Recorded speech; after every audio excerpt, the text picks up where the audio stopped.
Okay, things seem to be okay here. Um,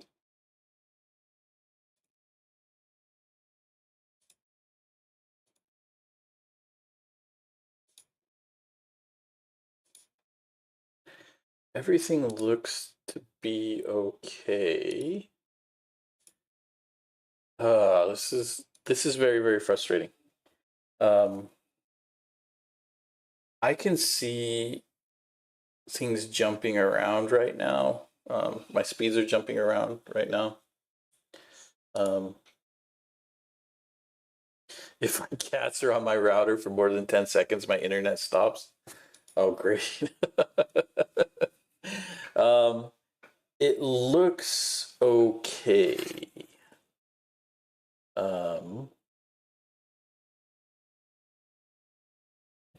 if it drops again, I'm probably going to end it for today. Um, but let's hope it doesn't drop. I can see in my logs, um, in my notifications, that the stream disconnected 12 minutes ago. Then the stream disconnected 3 minutes ago, and then it immediately disconnected 3 minutes ago. So, and this is from my computer to the ISP. I think the issue is between me and my ISP. So I'm going to call them immediately after I finish streaming today, um, because this is a joke. Um, if I have to go back to my old ISP, I don't want to do it. It was more expensive. But if I can't do what I need to do, if they're going to be this aggressive on packet throttling and all of this stuff, there's just no way for me to. Um, I just can't. I can't do it. Um, and so um, we'll figure it out. But what a mess. Um, and I do apologize. I have been trying to figure this out, and there's a whole bunch of things that could be happening. Um, so we'll get it figured out, but I do apologize. It is a bit frustrating. But anyways, the point of what I was trying to make is um, you should be using linked signals. Your LLMs are going to argue against you. Um, it's it is a, it is difficult when um, they sound so,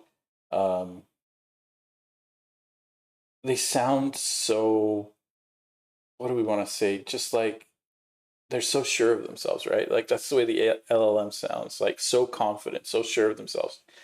um, but they're so wrong. And that's where, that's where we come in. um, so I did want to talk about that. The thing I want to do today is right now, if we go in and we add a new to do, and our new to do is um, do something cool, right? And we pick an amazing random number, we give it a high priority, and um, we're cool, so we should always do cool things, right? And the other thing let's do is let's quit you for today. And we give it a due date. By the end of the month, we have to do something cool. Great, right? So now we've got our to-do list, and then we go refresh it, or we turn off our computer, and oh no, it's gone, right? So this is where, and now I'm paranoid because YouTube has gone back to poor, because of keyframes and stuff like that. So I'm very paranoid that, oh no, we're gonna lose it again. If we do, I will be immediately on the phone with my ISP. Um, so we've got this issue. Um, so again, this is kind of our vibe coding series. So let's grab anti-gravity, which, by the way, I really enjoy as an ISP. Or not as an ISP. ISP is on the brain. I really enjoy it as a code editor. I've really been enjoying. And so let's go back to our last chat.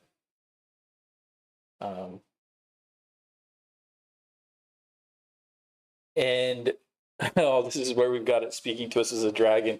Great, perfect. This is awesome. Let's go ahead and these are Python. I don't care too much, but we'll go ahead and restart our extensions. That's fine. We're going to go back into our add delete features, and we're going to tell the AI, we are running on Claude. We're going to tell the AI, hey, we don't have a way to persist our to-do list. Let's go from a static to-do list to one that uses local DB from the browser. And let's see what it does, right? Hey, YoHalternate, welcome to the stream. Happy New Year's. This is the weirdest D&D campaign I've ever seen. Yeah. I'm known for being weird in D&D. Actually, I've never played D&D.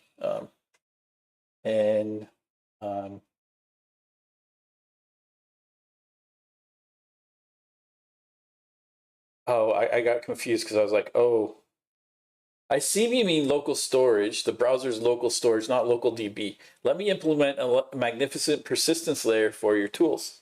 And no, I do mean local DB.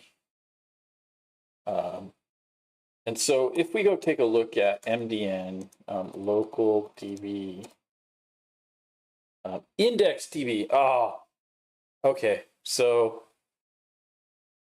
let's stop it right now. We're going to stop it, and we're going to say, we're going to go back up, and we're going to say, no, I meant indexed DB instead of local DB.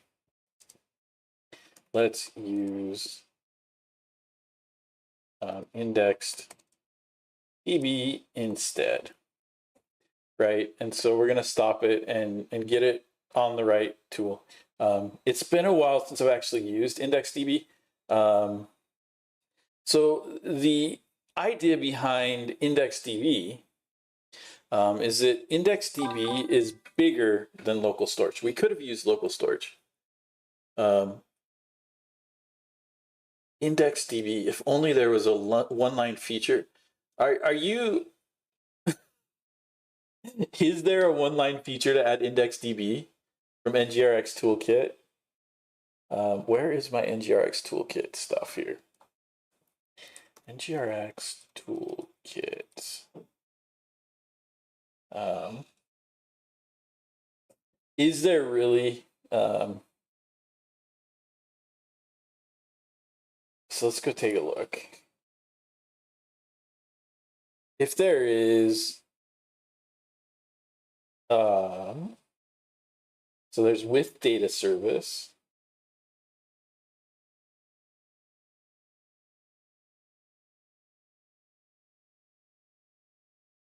With storage sync. Oh my goodness. Oh man, one of the coolest things about anti-gravity is you can send it messages while it's working. Oh, and it'll work just fine. I didn't know that, YoHalternate. I thought I would have to stop it.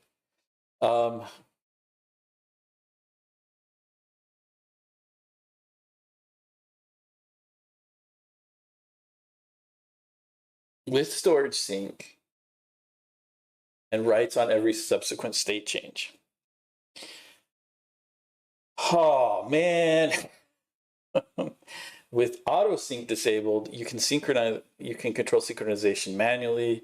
The following methods are available: read from storage, write to storage, clear storage. When auto sync true, false, serialization with storage sync uses JSON.stringify, which is fine. Select synchronize only what you need.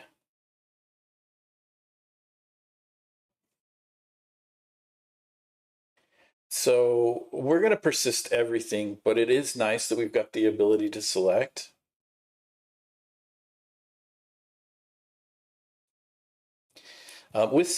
Use with session storage to synchronize with session storage instead of local storage. Session storage is cleared when man. So here it is, IndexedDB. And the reason that we're picking IndexedDB over local storage is IndexedDB will allow us to have more items in our to-do list. You know, local storage has a much smaller storage limit.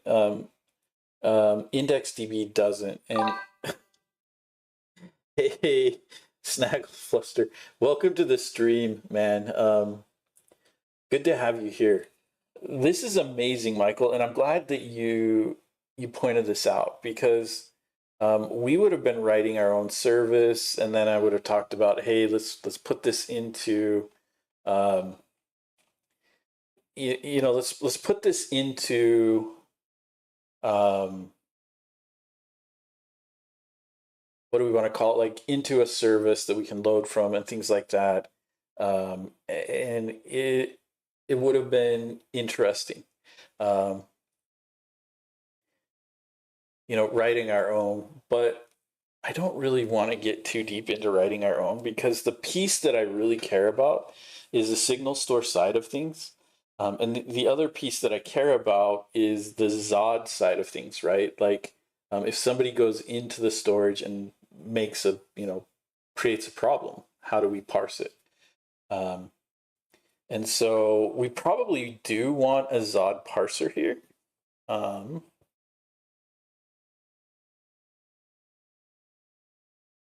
So we're probably going to want to create a parse with a state string, so that we can use Zod here in our storage sync. But let's take this one step at a time. You need some help. What kind of help are you looking for, Snagglefluster?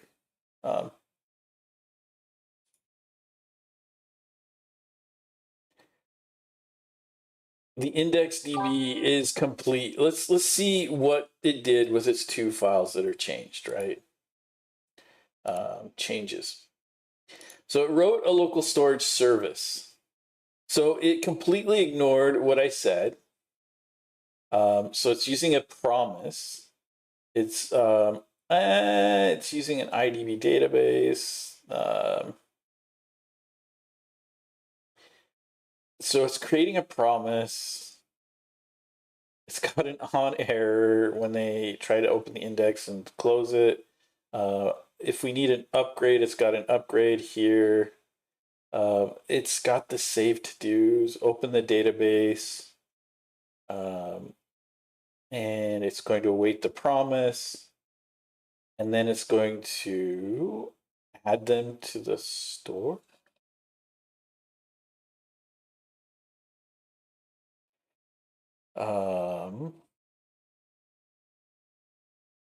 Save to-dos. So for to-dos, await new promise. So it's adding the to-do to the store.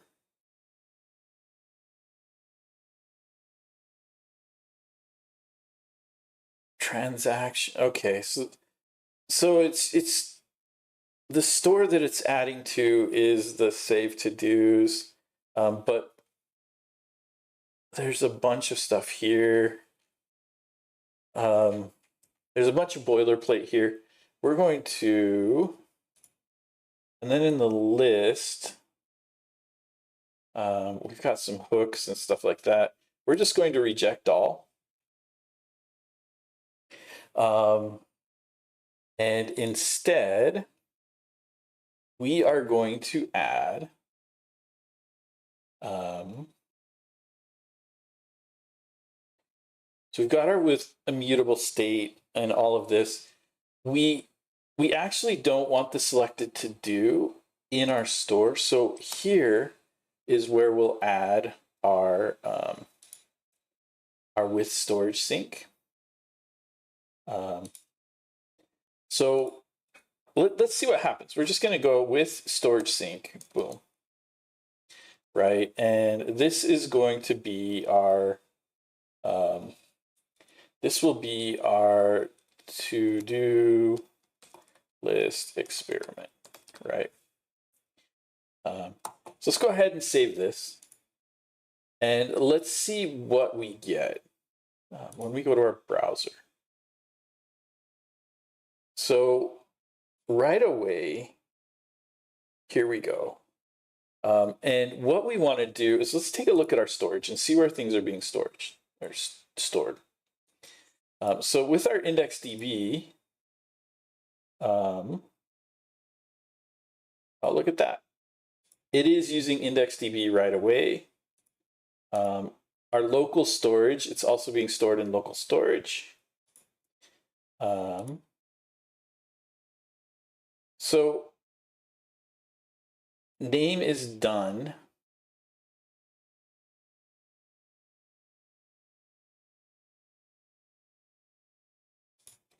We don't have any to-dos here. With our local storage, we do have some to-dos. And then our session storage, we don't have anything going on, right? And no cookies. So our to-dos are here. There is a downside to what we're doing, right? This is browser only, and we're going to have to hydrate after, SSR and SSG isn't going to really help here. I want to understand like the strengths and weaknesses of gRPC versus Common Object Request Broker architecture. I hope you understand, and is REST a third option? So that's a deep topic. So gRPC is the three things that you're talking about. Yes, REST is a third option, right? So you're talking about the gRPC is a way to make remote calls on a server. And it is a standard set up by Google. And it allows you to create an API and then call those APIs, right? And then the serialization and all of that is controlled by the standard that Google set up. And then you've got the Common Object Request Broker architecture, which is another standard set up to do remote APIs. And then the most common API, right? The most common way is REST. REST can use, it can use XML, it can use JSON, right? There's a whole bunch of standards in REST. Another common, very, very common one out there that would fit into the same thing that you're asking about, Snagglefluster, is GraphQL. GraphQL is another standard for creating and communicating with APIs, right? Those are there's tons of standards out there. XHTML used to be a standard. And that's where we get like the XHR that you see in a lot of requests. That comes from the XHTML days. XHR is an XHTML request. And so a lot of the current standards are built on top of XHR. gRPC is not, and there are a couple other ones out there that are not built on that same standard, right? You can understand why I'm a bit naive, and I don't mean to, you're not offending at all. And this is a good question, right? Like 95% of the time, when somebody goes to build an API and then consume it in the browser, they're going to base it on an XHR standard, right? That's going to be your RESTful APIs. That's going to be like your GraphQL APIs. GraphQL is kind of written on top of posts to a RESTful backend, right? Kind of. Like, I'm really oversimplifying when I say that. But gRPC is its own communication protocol. And so some of the downsides to gRPC is that to use it, you have to have a browser that understands gRPC to be able to set it up. If you don't, then you're probably going to have to use a library that can create the buffers and, you know, the stream buffers and things needed to create the gRPC requests. So that is one weakness of gRPC, right? One of the big benefits of gRPC is that it's a pretty resilient standard. It's often faster than REST. There's a lot there, and I would need to go. I'd need to go do a bit of research to remember a lot of the stuff there. But what you're talking about, I mainly use Corba and gRPC because I like C, but with Python and JavaScript, I use REST. Exactly. And that's another big piece here, right? Is when you're working in languages that aren't browser based, then your API protocols can be different, and you have different RPC type ways to call remote procedures, right? Even Windows has its own built-in RPC type stuff, and Linux does, and Mac OS does. There are ways to call RPC style methods when you're in the actual OS, right? And so things like gRPC and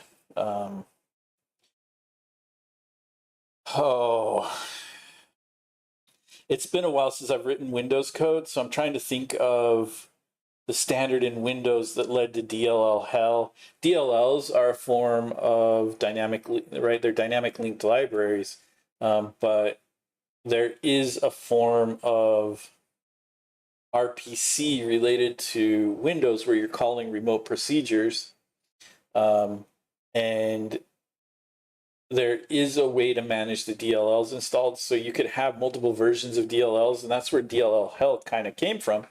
Is you could have 3 or 4 different versions of DLLs, and it was difficult to know which version of the DLL the Windows operating system was working on, and you might have multiple DLLs loaded in memory, right? And when we're talking RPC, it's a remote procedure call.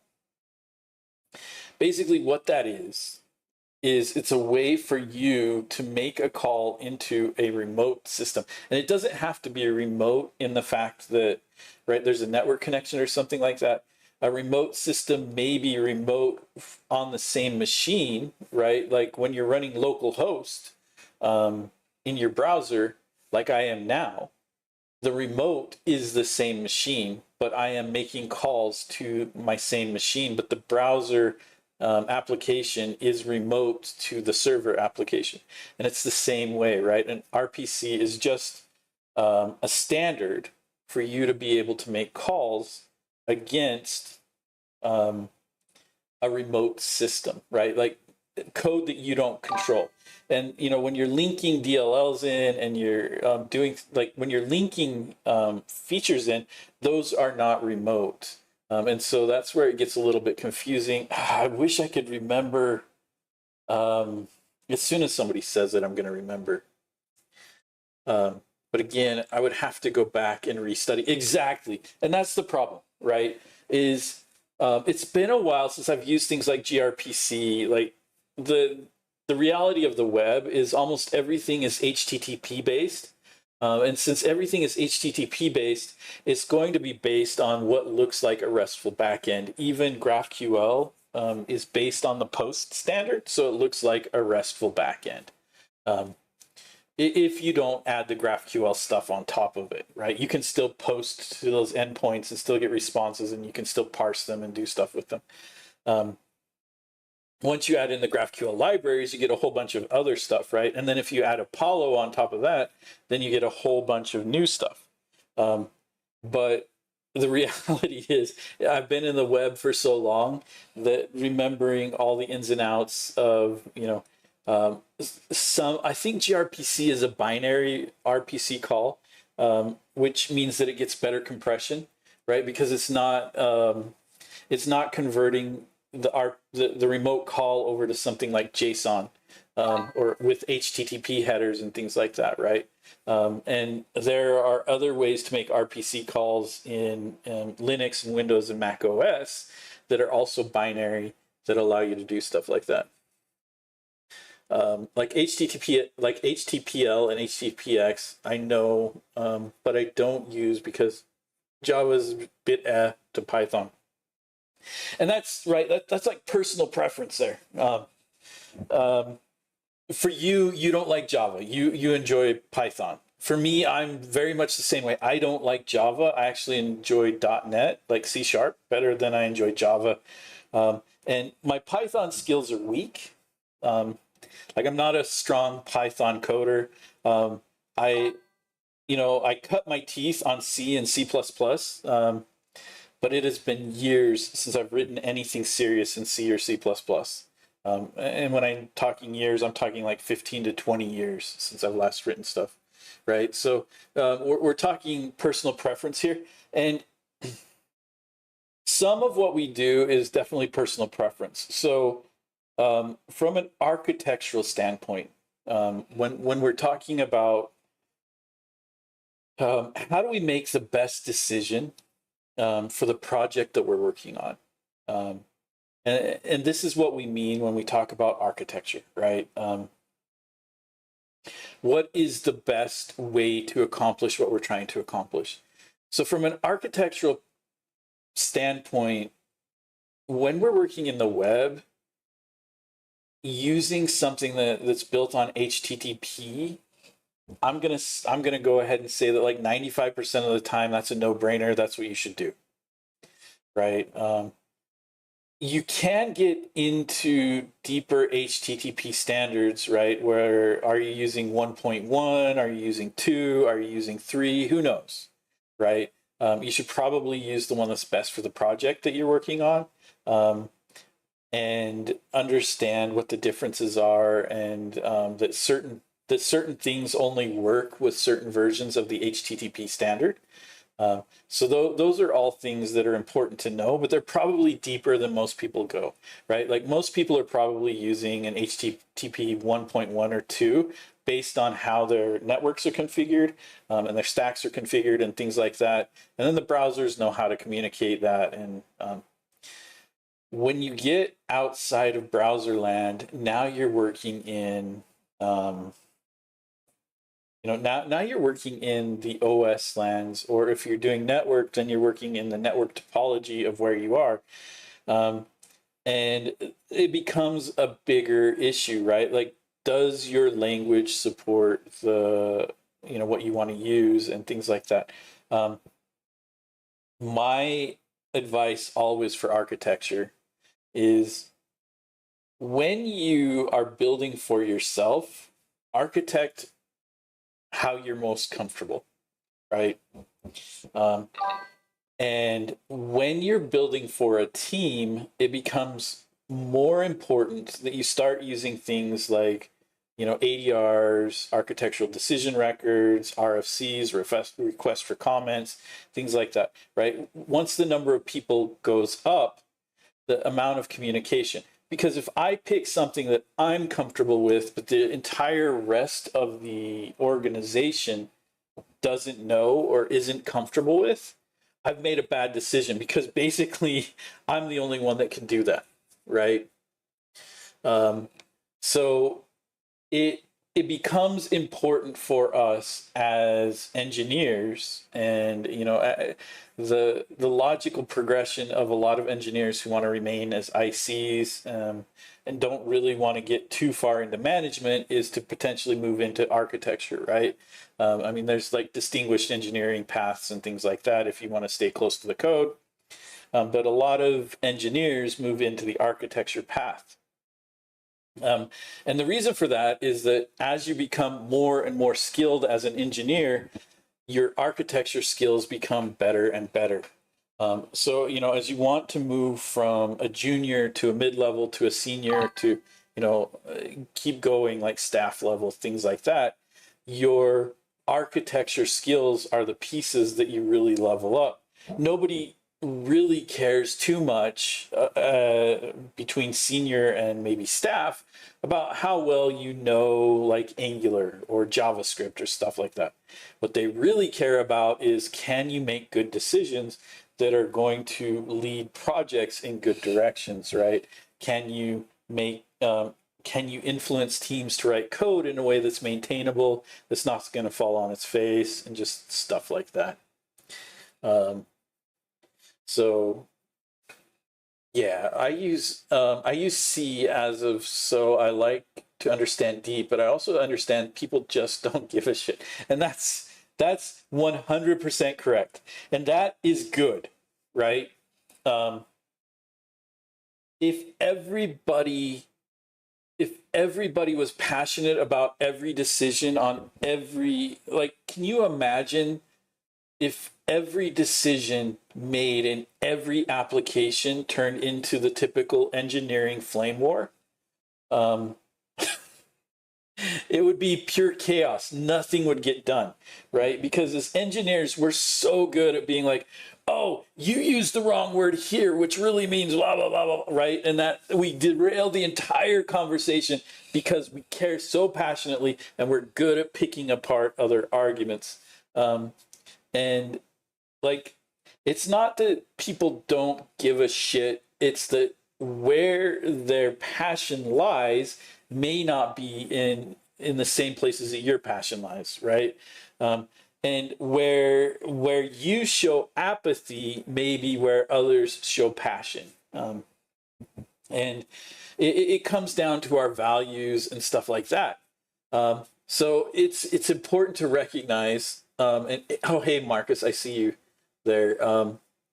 And it's very, very important to recognize that, right? That as we, it's very, very easy to mischaracterize others.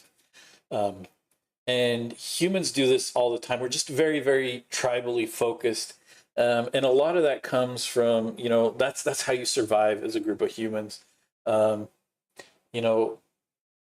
To be able to survive on a large scale, especially, way back in the day where large animals and large predators could easily end your life if you're by yourself, humans learned to group together, right? And so being a part of the group is important. But once humans become part of a group, there are other groups that are competing for resources, and we became very tribal. There's nothing wrong with that. It's a survival instinct. But what we have to recognize when we go into architecture and things like that is that our tribalism can get in the way of good decisions. And even just as a human in general, our tribalism can get in the way of us being a good, making good decisions. So I do want to recognize that, yeah, people don't give a shit about the stuff that you care about, right? But that's okay. It doesn't make them bad people. It doesn't make you a bad person, right? There's nothing wrong with that. Their values lie someplace different than yours, and every human has values somewhere. Yeah, I got a bit distracted there, but yeah, do it for the team, not for the self. Exactly. You're always going to be in a better position if your decisions are not based on, ooh, this is how I like to do it, and more based upon, this is the data I have, this is the direction we're trying to go, what path best takes us from where we are now to where we want to be. And maybe, for sure, my preferences are going to factor in there. But as we look at that, we also, as engineers, what we want to do is make sure that we can take steps to get to where we want to be, not trying to make these big giant jumps all the time. And we're talking about API standards. the rest versus GCPL versus Corp. Yeah, I don't care if it is new or Linux versus Rust on Microsoft. Just throw over the track. See that you have shown us where the parts that you don't care about. Your care is more in how do we communicate. Other people might care about what do we communicate on and stuff like that, right? The reality is I can't give you good information about what's better than what. Because I don't know your specific use case. And your specific use case and your specific team composition and your specific needs and things like that are going to elevate some things better than others. The best thing you can do is to go back and educate yourself on the various ways you want to communicate, and then make decisions like gRPC or GCPL or any of these other remote call standards. They may make sense in the context of your application, but if we walk things forward a year, could we have other clients that aren't going to communicate through gRPC, right? Could we have clients that can't communicate through that, right? And so this is where engineering and architecturally significant decisions come about, because the decisions you make today could paint you into a corner, right? Could lock you out of future decisions, or could make future decisions more difficult. So this is where you start getting into talking about things like, okay, if we pick gRPC today and we want to move away from it, how would we do that? Would we implement some sort of, I don't know, some sort of facade over our communication layer?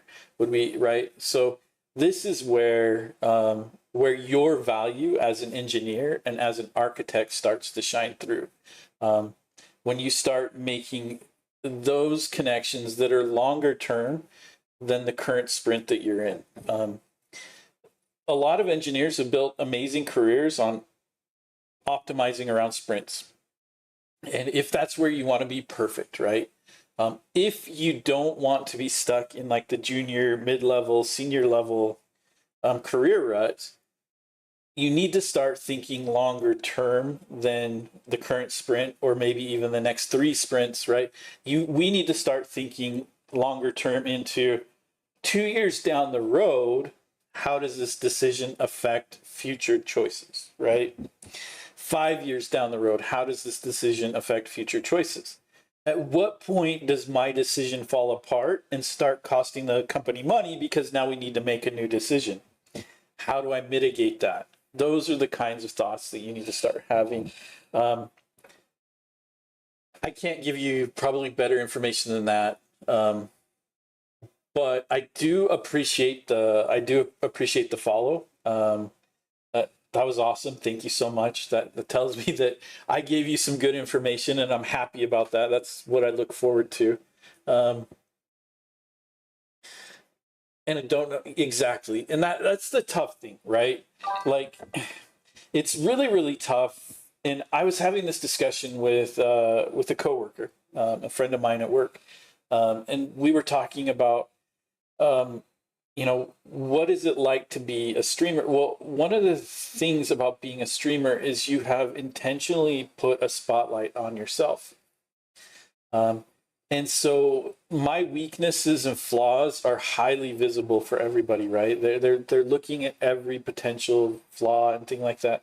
And the other thing is, I have to be careful about what I say, because I could say something that's good for your situation, but somebody else could take that and be like, hey, we need to make this decision because I heard Jason say that this is the best decision. And suddenly, my discussions have caused the company to make maybe a less than optimal choice. Who knows, right? So I am intentionally hedging. I'm being careful here, but Yeah, see, and I know CPL to BCPL to B to C to C plus to C plus plus to C sharp. I understand the whole chain, and I think long term, but Brainchild is like want. Yeah, exactly, right. And that's the human nature. Um, Human nature is we want to be comfortable, right? So we want to make decisions that make us comfortable now. We don't care that maybe our comfort is only temporary. If I go outside and in the morning it's a comfortable temperature, and I just sit down and I'm like, oh, this is amazing. I'm in a comfortable place. And as the sun comes up, I get hotter and hotter and hotter, right? My comfort was very, very temporary. And I could, get heat stroke, who knows what. I could get sunburnt, right? I have very fair skin. Sunburn's a very, very real issue for me. And, maybe I make a decision to move into the shade, but then the shade moves, right? These are the kinds of things that in the human brain, we optimize for comfort. And so citing Jason in an exit questionnaire like a boss. Do it, man. Do it all the time. I'm happy. I'm happy for you to cite me in your exit interview. There's a saying: two rats fell into the milk, one drowned and died. The other worked and worked and worked and turned the butter to cream and crawled out. Exactly, right?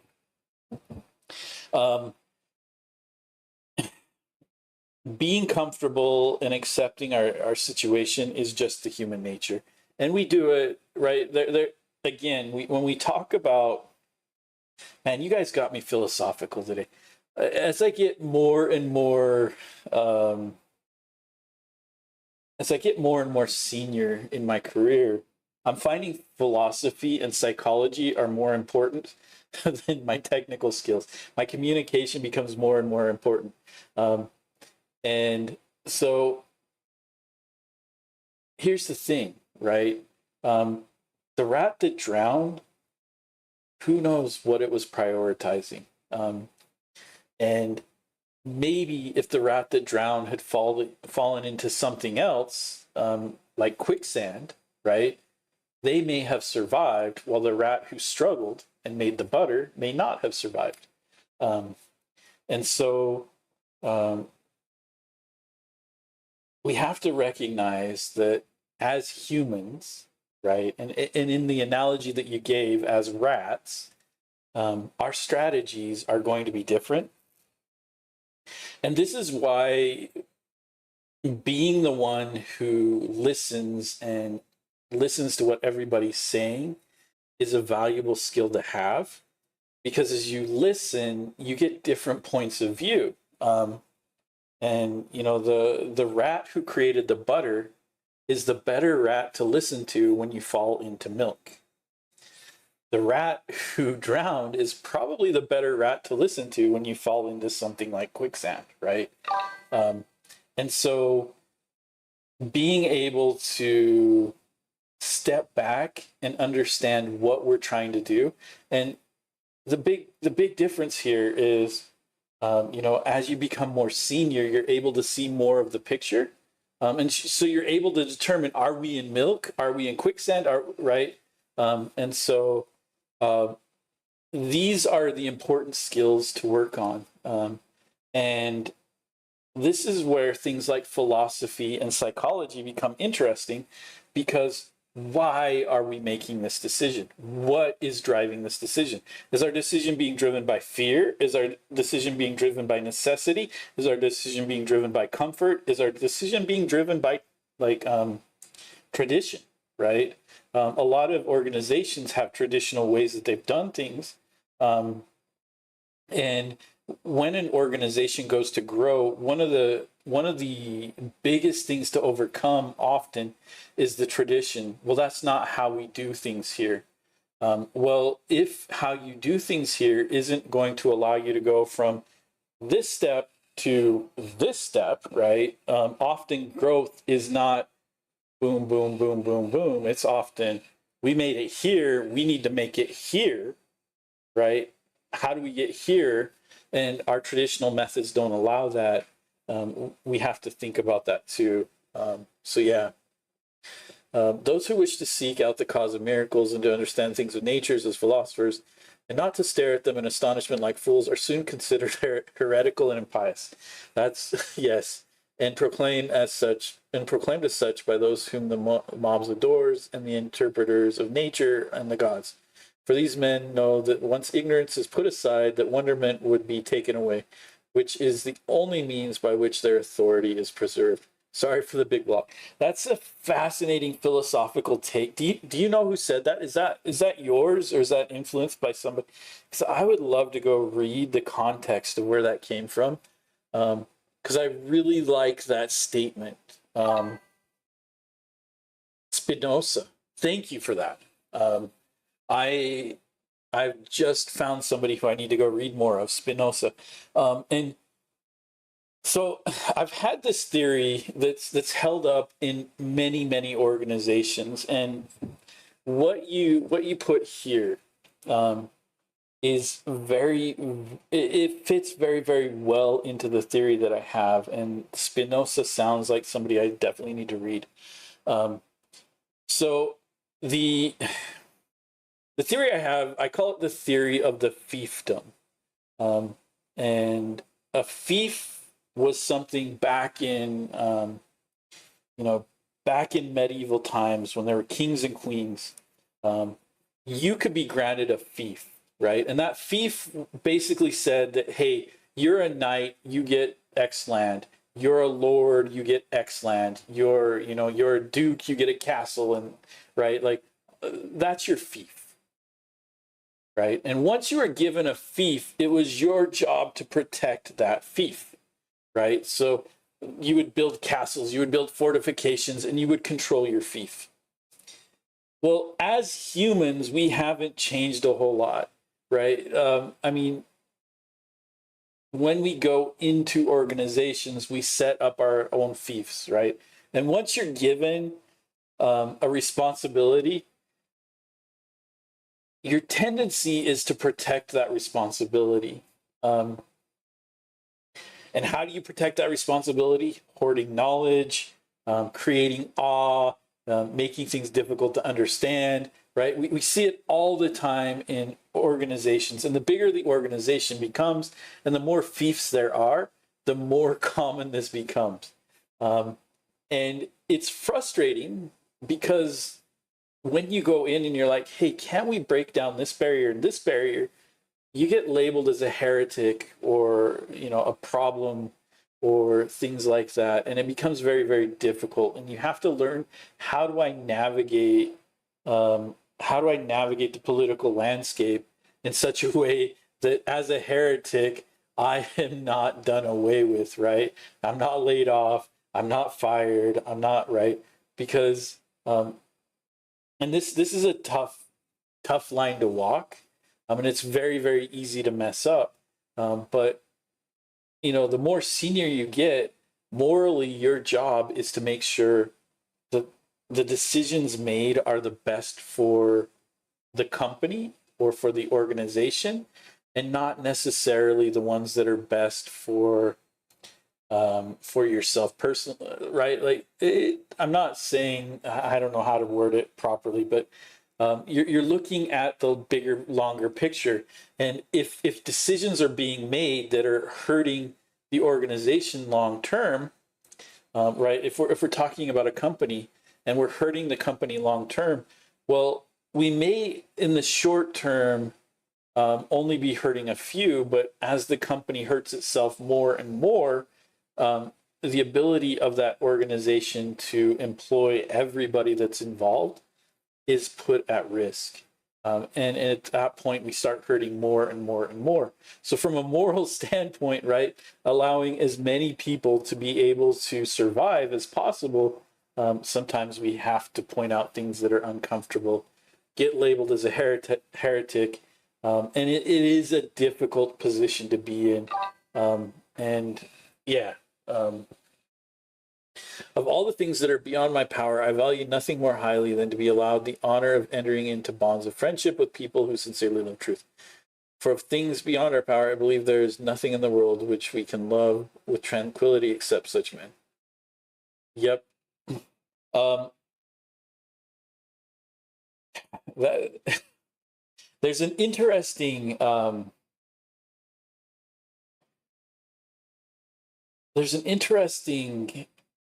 what do we want to call it?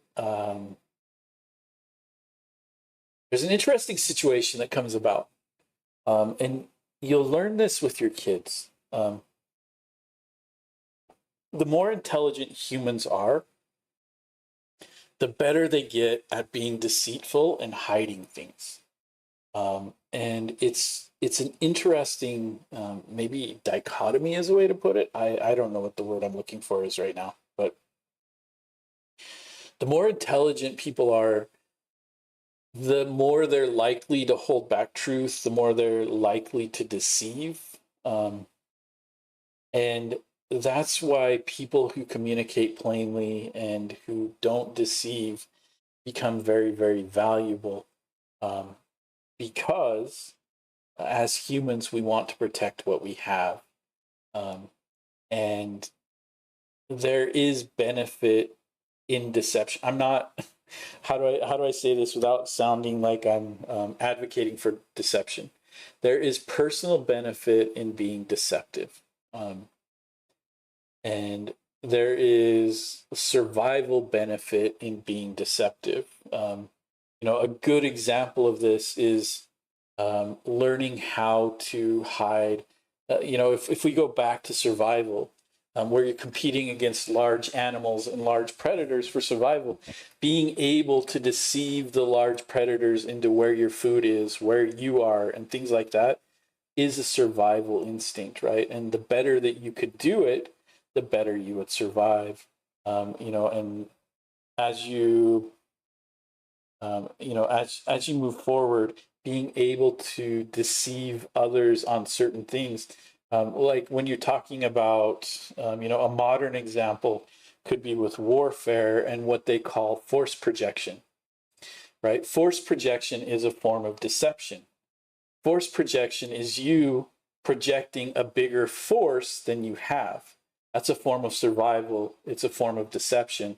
But it allows you to survive because you're projecting enough force that you may not have, that makes you a more difficult target to somebody who may want to come in and consume your resources. But they look at you and they go, "Oh no, that's not worth it. Let's go after somebody else who doesn't have quite the forces that they have." And so I'm not advocating for deception. What I am saying is that deception is a survival strategy. It's often a necessary strategy. And that's why we tend to value people who are truthful and straightforward and honest, because everybody's doing it. Right? Everybody is surviving. Everybody needs to hide certain things to survive. And so, yeah, very, very philosophy heavy here, right? But thank you for the questions. We chased a squirrel for a bit there, and I appreciate your thoughts. I appreciate you sharing Spinoza with me. I definitely need to go read him. I've been reading a lot of the Stoics, and I need to get out of that Stoic area where I'm comfortable and get into some of the other impressive philosophical thinkers. Centering a div. Average Jason stream title, centering a div. The content, well, we didn't even center a div. We talked about you're 100% correct, Michael. That's a good call out. I love it. But yeah, so here's how I view the streaming that I do. Angular is a vehicle. Programming is a vehicle to talk about the bigger issues in becoming a better engineer and more valuable to the organizations that you're a part of. We use Angular to talk about things, and so I'm never angry about somebody. I joke about it being like the dog in Up, where I'm just like, oh, squirrel, right? Shiny thing, shiny, right? But the reality is, people are experiencing things at work, and in their daily lives as engineers. How do we overcome those? And especially now where there's a lot of pressure, like the business owners have the power.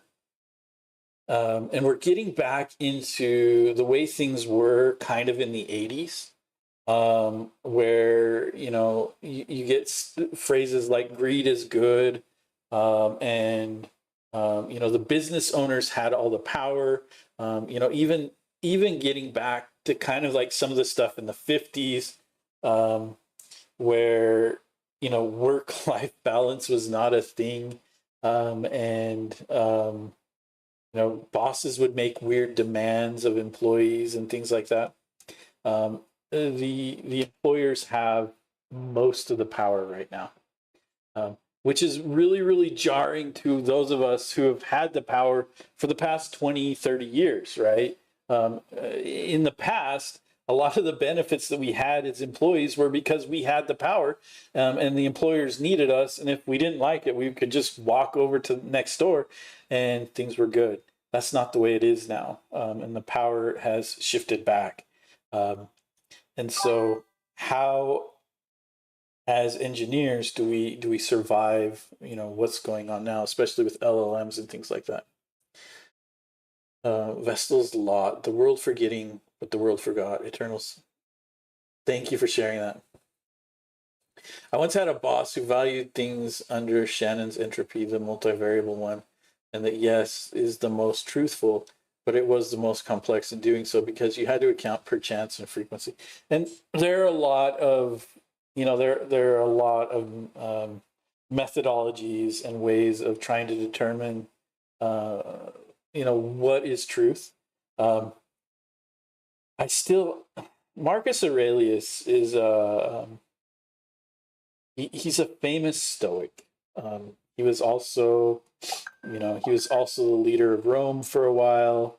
And so his Stoic writings have a lot of power because you're looking at one of the most powerful people in the world, writing his thoughts on Stoicism and philosophy and things like that.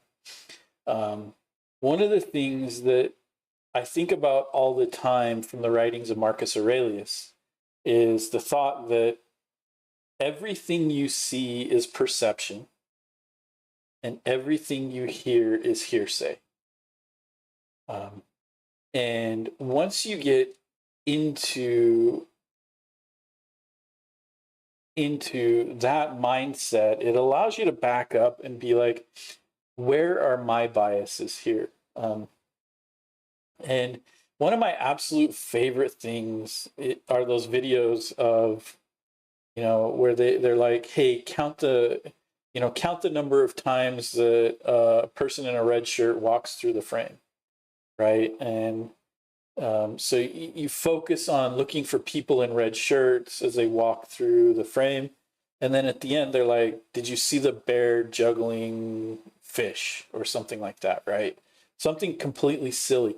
But because you were so focused on people in red shirts, and not missing anybody in red shirts, you completely missed the silly, whatever happens in the frame.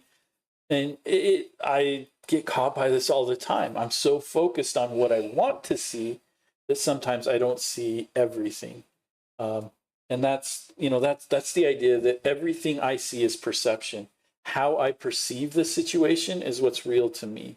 And that's something, that we have to be careful about. And again, deep philosophy here, right? We're not talking coding or anything like that, but we are talking, when we get into politics, when we get into, the theory of the fiefdom and things like that, at work or, in our interactions with other engineers, our perception colors how we see the situation. And, in that case where, people are walking through the frame and we're counting red shirts and we completely miss the bear that's juggling something silly. When somebody points out, hey, there was a bear juggling fish, And we're like, what are you talking about? Right? And they're like, no, there was totally a bear juggling fish. We need to account for the bear juggling fish. Like, no, we're worried about people in red shirts, right? And our perception is we're worried about people in red fish. But we've got a person who's saying, no, there's a bear juggling fish, right? When you're the person saying there was a bear juggling fish, you need to come with data. And being able to go back in the video, right? A lot of times these videos slow down, they highlight, they zoom in and highlight the bear juggling the fish, and you're like, how did I even miss that? And then you go back and you watch the video again, and yeah, there was a bear juggling fish the whole time. It's it's the same way with did you notice how many times the guy changed his shirt? Or did you notice, like stuff like that? Our perception can really, really color and force us to miss things that might be important. And the thing I realized about the time, the most efficient isn't necessarily the most fun. And sometimes you just have to ease instead of that. Yeah. Right. And I think it's the Navy SEALs that have the saying in the US that fast is slow and smooth is fast. And basically what that means is if you're making decisions rapidly, you're actually slowing down the process. If you're trying to go as fast as possible, you're slowing down the process. The best way to go fast when measured over periods of time is to make that transition smooth. How do we make that transition smooth as engineering leaders, as architects and things like that? We make that transition smooth for the biggest number of people. If we can get the biggest number of people to be productive in an organization, we're a force multiplier. If I go out and I make myself 10 times better, and I'm on a team of 100 people, well, that's a very, very small movement of the needle. One person got 10 times better. So if we go just simple numbers, that's 10% improvement, right? Significant, sure. I got 10 times better. I made the entire organization 10% better, right? On the other hand, if I can make half the organization twice as good, I've doubled the speed, right? Because now I've taken 50 people, well, not doubled, but right, I've taken 50 people. That's a 33% or 50% improvement, right? I'm doing math in my head, and I'm like, oh yeah, right, 50 of 150 is 33. No, it's not a 33% reduction because it was 100% before. It's a 50% improvement, right? If I can make if I can make that 50% 5 times better, right? That's 250 on top, right? So now we're at 300, 3.5 times what we were before. If I can make the entire organization 3 times better, right?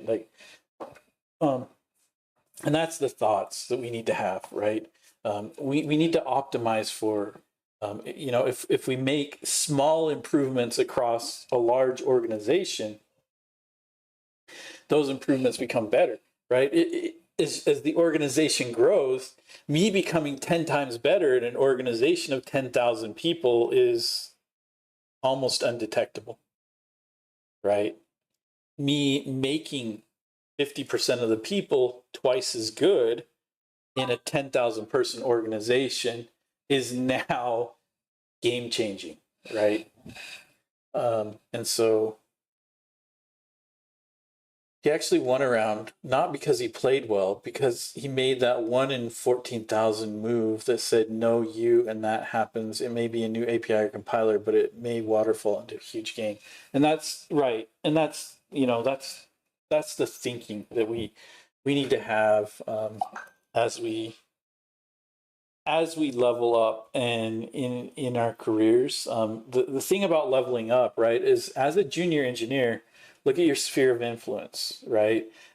when you're an intern or a very junior engineer, your sphere of influence is yourself, right?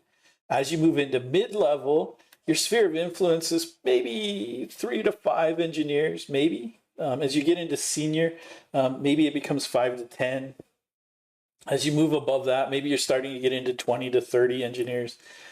Once you start getting into hundreds or thousands or tens of thousands of engineers, your ability to cause harm or do good becomes exponentially bigger, right?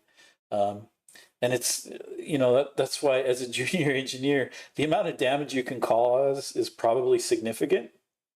But as a director, the amount of damage you can cause is exponentially more than the damage you could cause as, as a junior engineer. And so being able to recognize that and take those, take that responsibility and not be paralyzed is an important thing to do. And the best way to do that is to listen to others, check your ego at the door, and then be very data driven. The thing that's going to work against you the most in making good decisions is your ego. Right? Your desire to protect what's yours, your desire to be the smartest person in the room, your desire to be respected, your desire, right? Like that ego is, the me part of everything is what's going to quite often make you make suboptimal decisions. I'm not as good as Steve Wozniak, but I want to be. It's not even that it's this drive. Yeah. Yep. There and that I'm going to tell you right now that people who attend a programming stream on a Sunday are more likely like you, Snagglefluster, than they are not like you, right? They have that drive.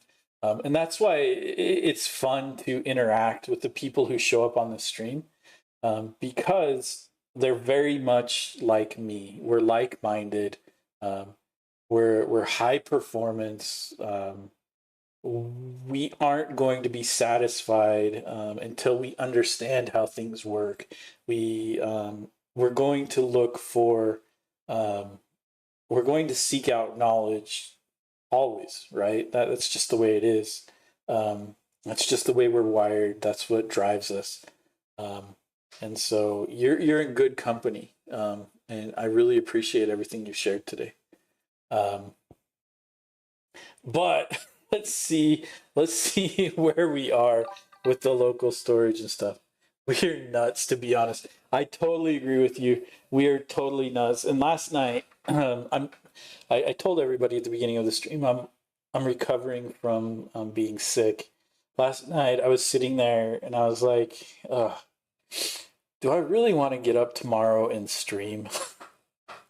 And my brain is like, hell no, you don't want to be doing that. What you want to do is you want to watch TV, you want to play games, you want to do whatever, right? But I'm like, there's so many amazing people that I want to interact with.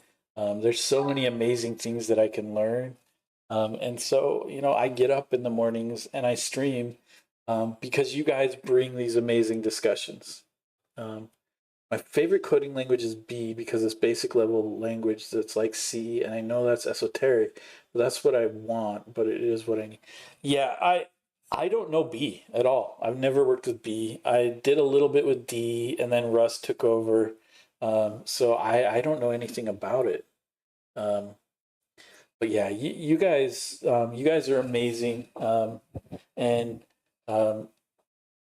keep doing what you do.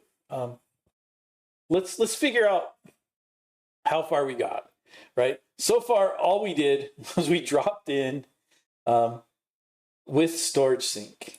And with StorageSync, what did it do? Well, it added to-dos. Actually, let's delete this. Can I delete this? should be a way to delete this.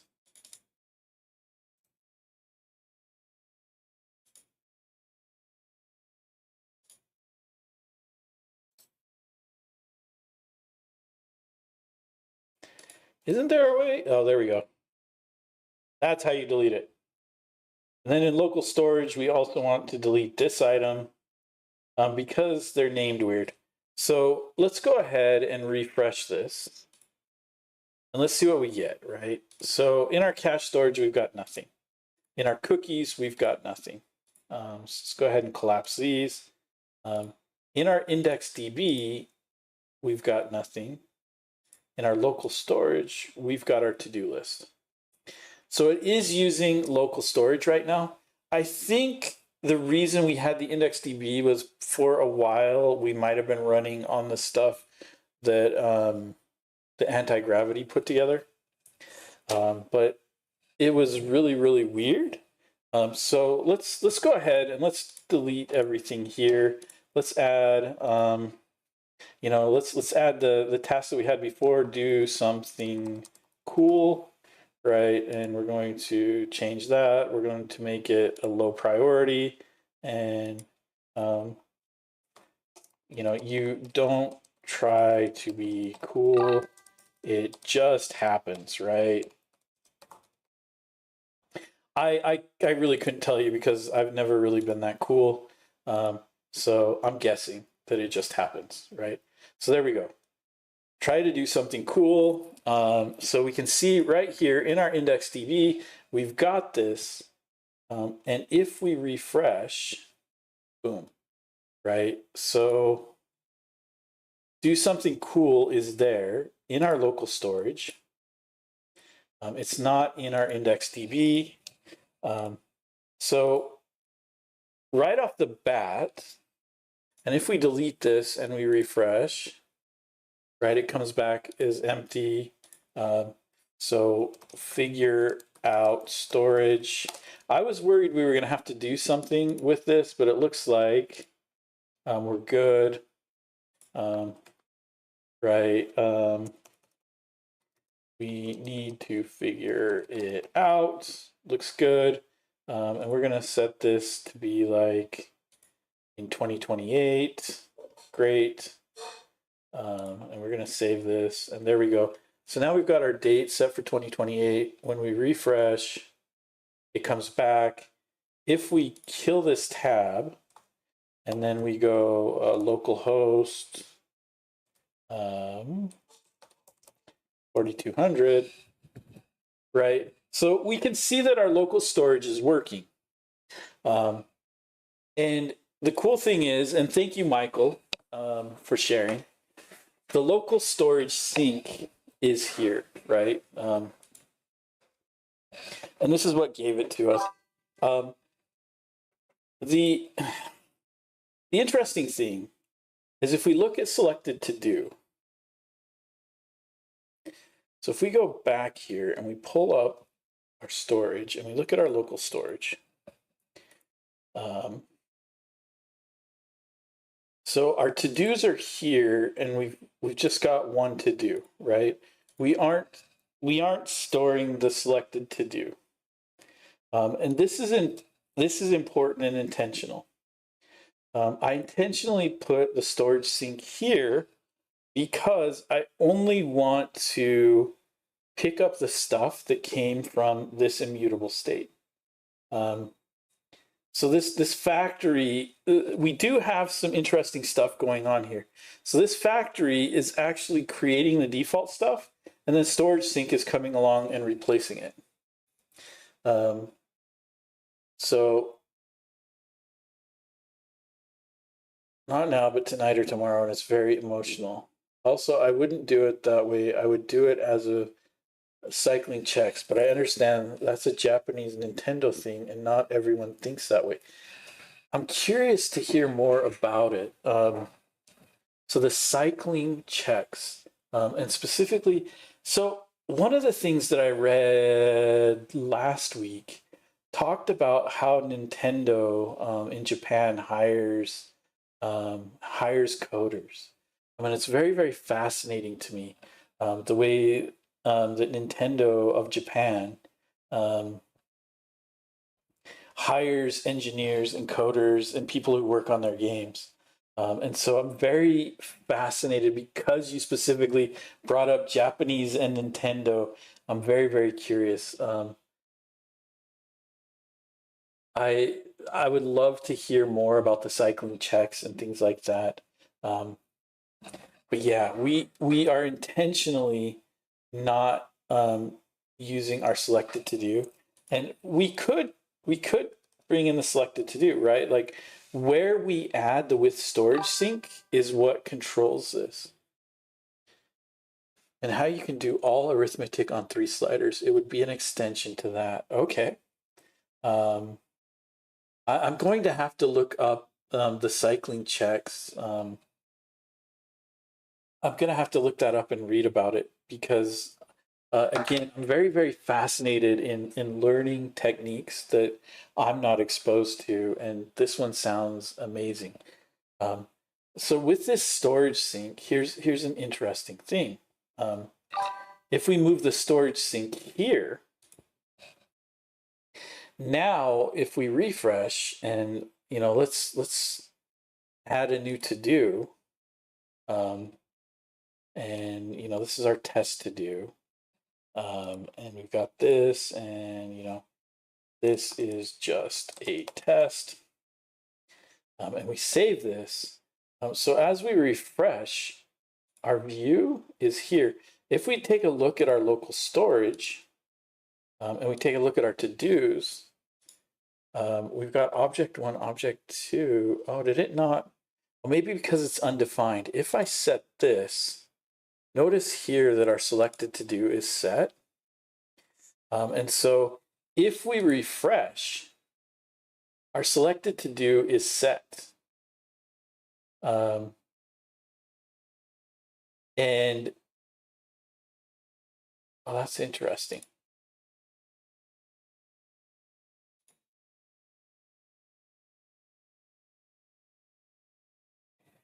We've got a bug in our code. We've definitely got a bug in our code. So this one is 2028. Let's refresh.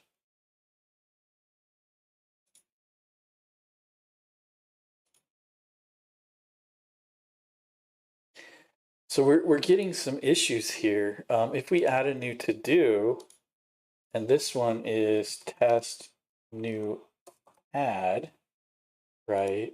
And we save this one.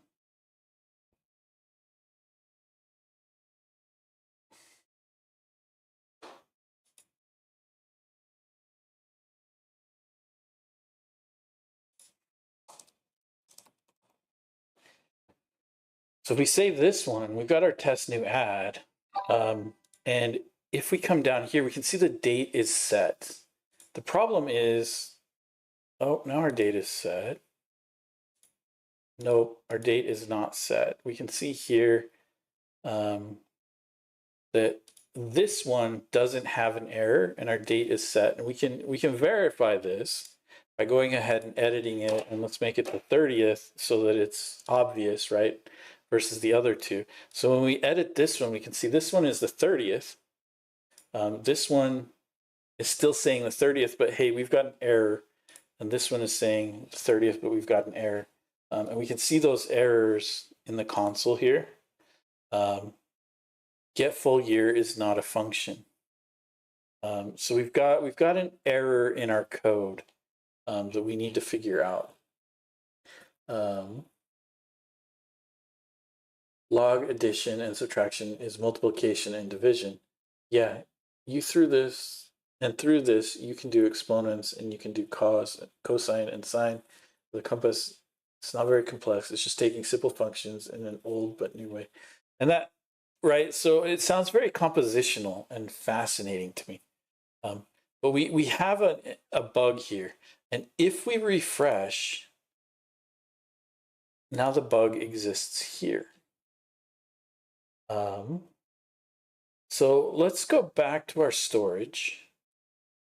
And let's go to our local storage and let's delete everything in our local storage. And let's go back here. And let's move this up, right? What I wanted to show is with the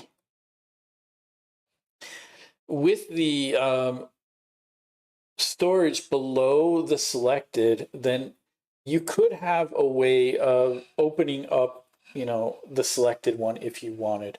So where you put this controls a lot about the store, right? If you put it after the computed, I'm not sure what it does with computed. I'd have to read more up on it. But it's very intentional that we put it in the second space here. And that is the interesting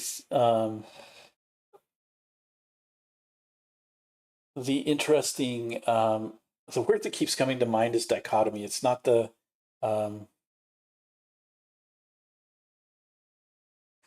like oxymoron is coming to mind, but those aren't the words that I want. It's the interesting feature of composable code. Composable code can be put together in any order, but the order of composition can matter. And the word I'm looking for is not coming to mind right now, but moving this to a different place matters. Moving this before the to-do list matters. So like where this is put matters.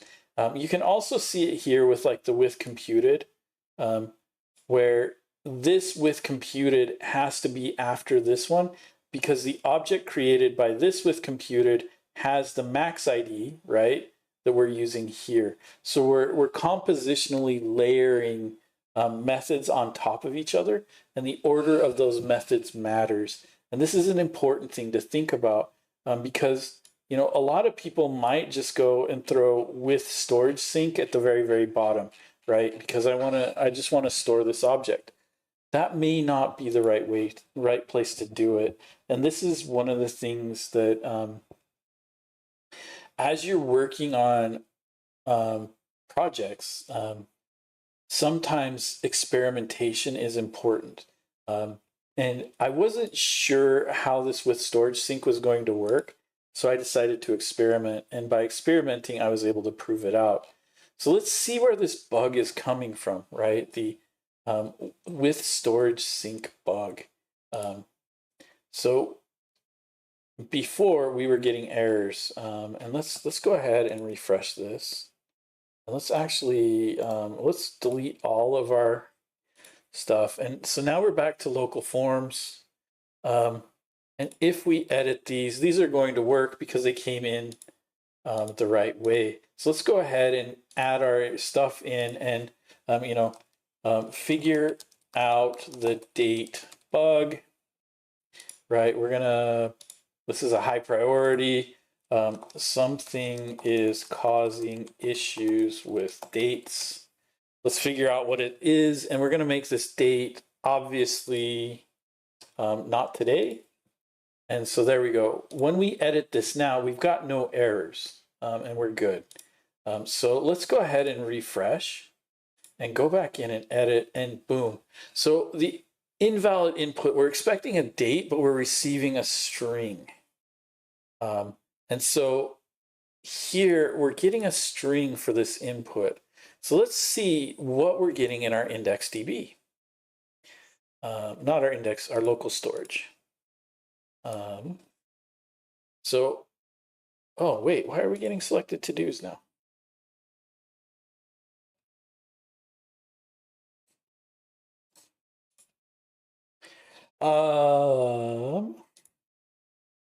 Let's go ahead and just stop the serve, and let's make sure we did save this. The storage sync is here. So we're good there, and let's go ahead and rebuild this. Right, like some of our caching, it may not have picked up. For whatever reason, our caching may be bad. So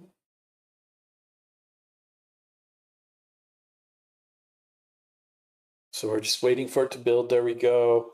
Oh, one other thing that I wanted to bring up which was fascinating. I don't know if you guys saw this, and Daisy reminded me of this. But Google just went and supported Tailwind. And Tailwind is in a bit of trouble right now because AI is making their paid stuff of Tailwind no longer necessary. And because of that, Tailwind is struggling, which means that Daisy UI could struggle, right? And that this is a fascinating thing, and this has the potential to affect everything I'm doing style-wise. I may have to pick up something new besides Tailwind. I really hope Tailwind survives. If it doesn't, we'll have to figure out what we want to do.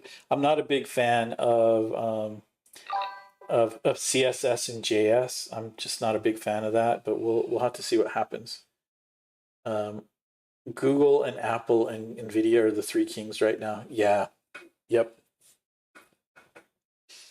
I have a variable error. It is a variable error, and you're correct. There is a variable error. I want to figure out where the error is, but I want to make sure that we're looking at the correct version of the code before we get there. So here we go. Let's take a look at this. We don't have a selected one. Let's go ahead and save one. And so we don't have a selected one.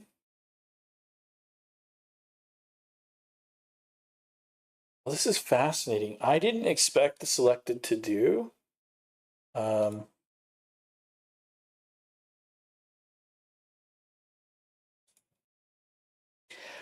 thought this mattered. It apparently doesn't matter. I just wasn't looking at the storage.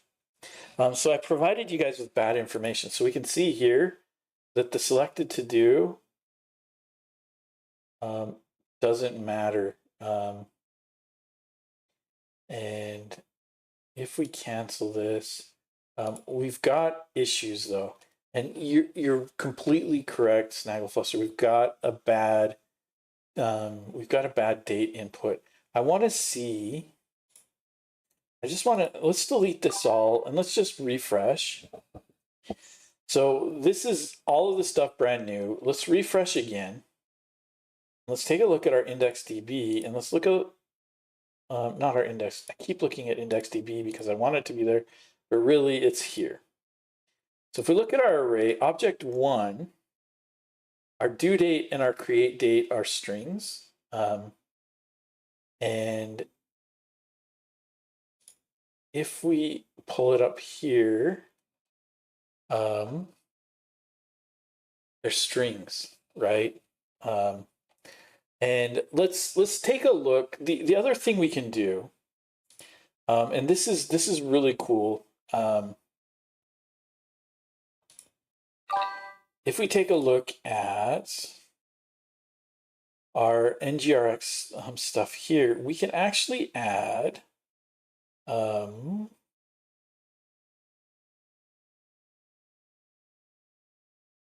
with DevTools. And with DevTools will allow us to add Angular DevTools to our store. So let's go ahead and add our with DevTools.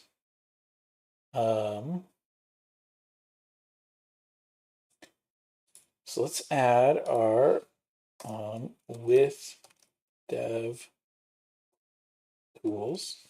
Boom. And I'm going to move this up to the top just to see what happens. It looks like it just picks up the to-do list model. With dev tools, we need to provide something here. This is our to-do list experiment.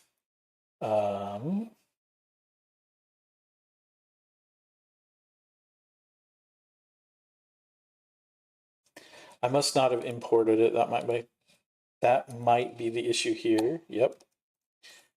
So there we go. There's our dev tools. So we've got our storage sync. We've got our dev tools. And do I need to do anything else?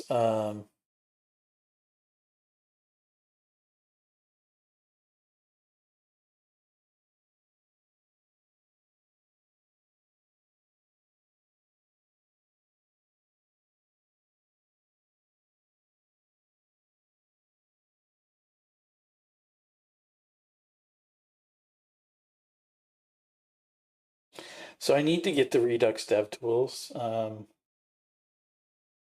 but it looks like I don't have to do anything more than that. So let's go ahead and go here and take a look at our let's add an extension. Where are my extensions?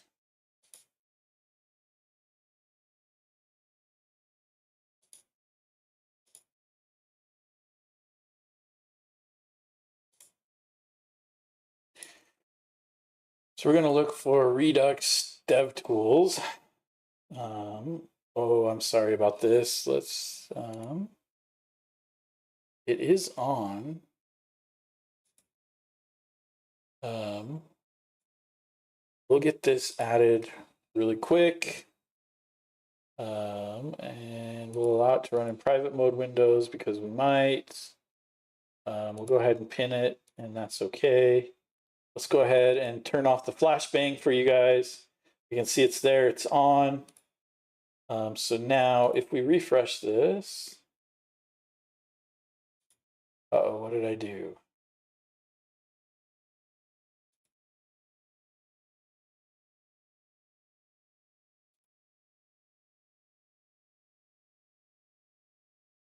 Let's restart our browser.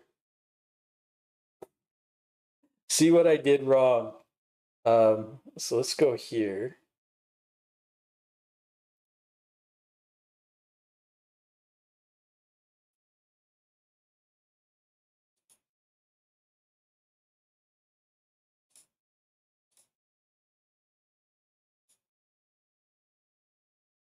All right, let's take a look at our console. Function is not implemented with DevTools. Are you sure about that?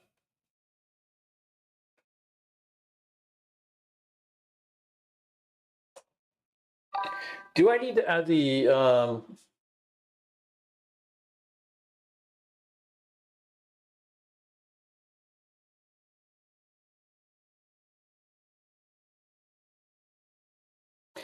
did it make a nothing function? Did you guys see that? You're probably right. Yeah, holy crap. That is stupid. That's on me. Let's try again. I was like, how is this not working?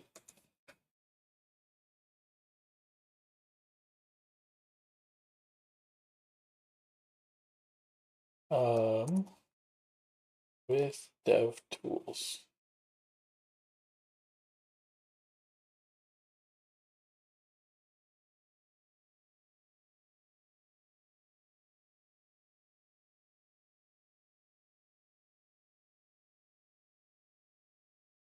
Oh, it's not a capital T.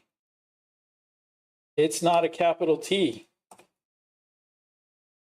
I could probably see that if I was more observant, right? Perception. If I was more observant, I would have picked that up. So here we should be able to look at the Redux DevTools. And so we can see that we've got our store update here. And if we refresh,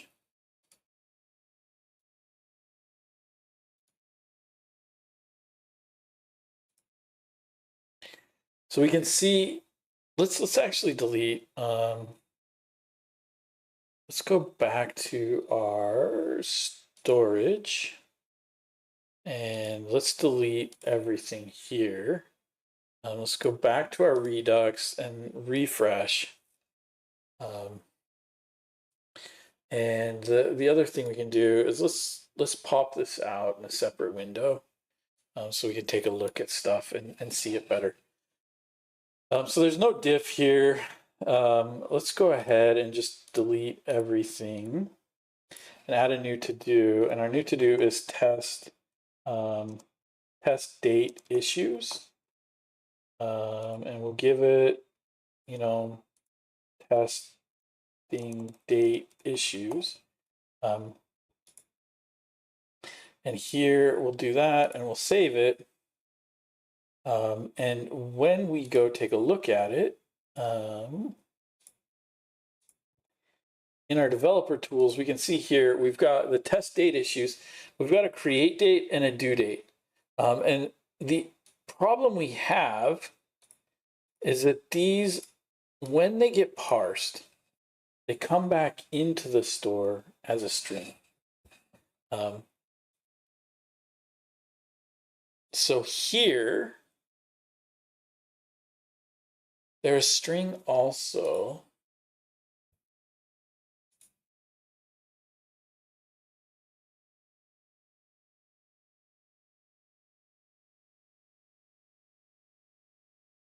But the date type, or the type is date, and probably the way to look at this, how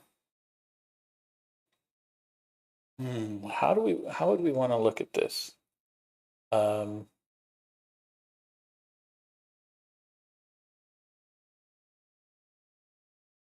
this is the input, there's the date picker. Let's take a look at our to-do form.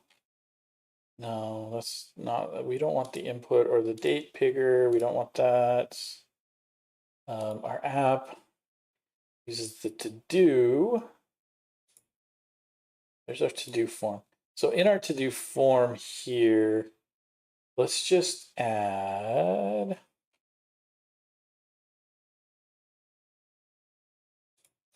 here, we can add a pre and oh, this is the form. This isn't what we want.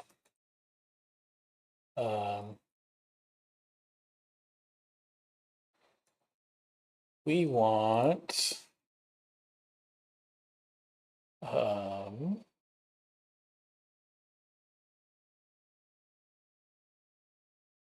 our to-do table.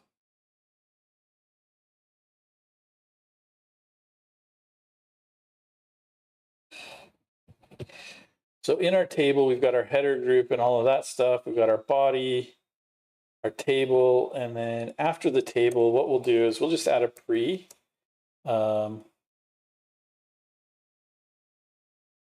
And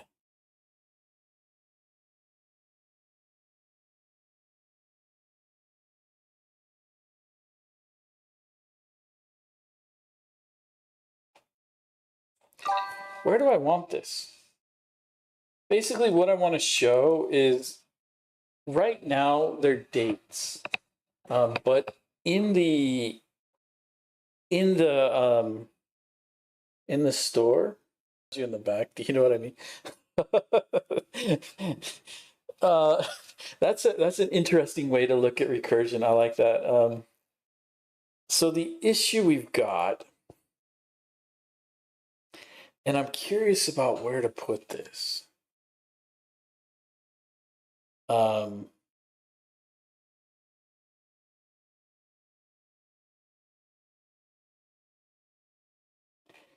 But the issue we've got, and maybe the best place to put this is on the to-do form. And just at the top of the form, we can go pre here.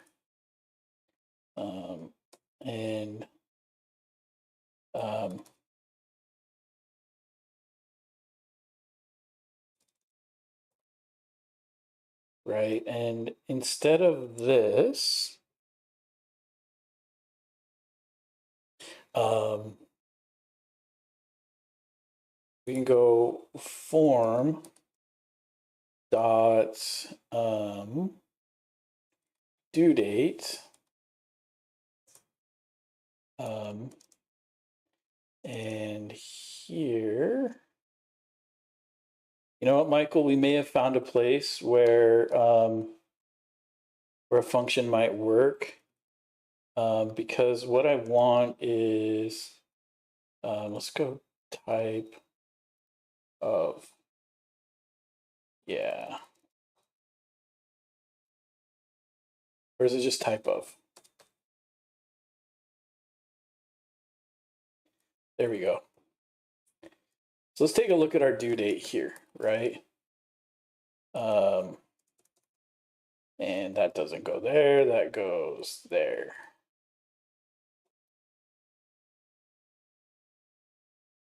So there we go.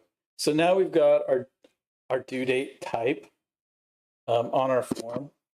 So when we go and let's go ahead and grab this, let's go to the storage. In our local storage, we'll go ahead and delete all. Then we're going back to Redux here, and we're going to refresh. So we got nothing, so we got the default, right? When we look in our,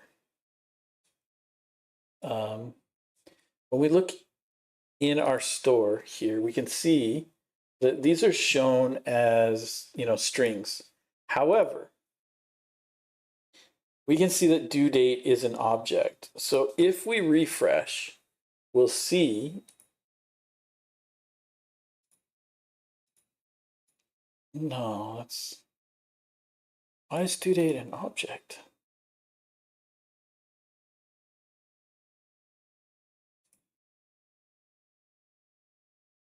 Let's cancel this. Let's refresh.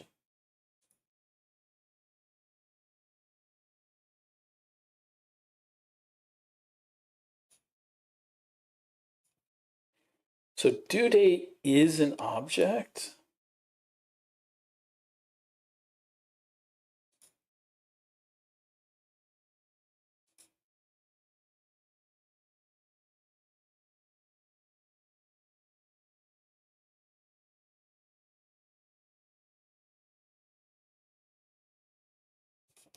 I was expecting due date to be a string because if we look at this, oh,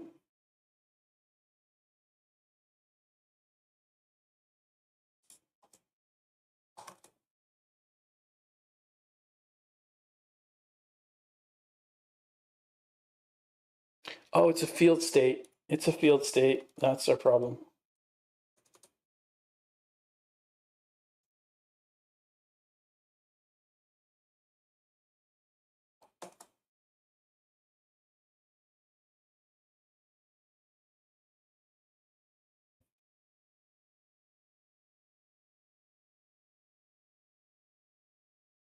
So it is tied to form.dueDate. We got form.dueDate.value. Let's take a look now. If we refresh this, we can see that due date is a string. Now, if we go and we go to our storage here and we delete all and we refresh, now when we click, we should see that it's an object, right? And an object is a date. So if we refresh, now when we click, we see that it's a string, and this is the problem. So it's being stored in the local storage. But when it goes to local storage, there's nothing that tells it that that this string is anything special, right? Our create date is not anything special. Our due date is not anything special. So we need to figure out how we can parse this so it comes back as a date. And so we can go take a look at our with storage sync, and in with storage sync, we can take a look at our parse and our stringify. Our stringify is fine. It's our parse that we want to transform.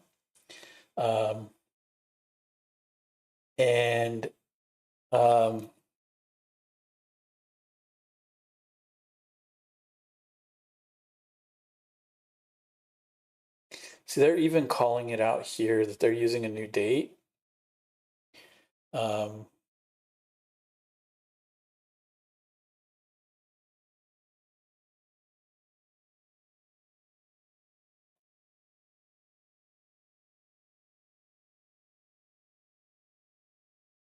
So let's add our parse function here, and I'm curious if we can use Zod.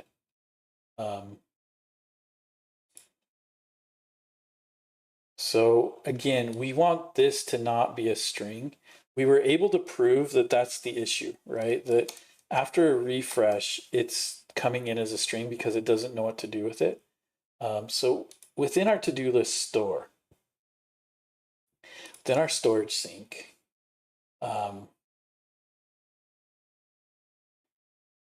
there are a couple of things we could do.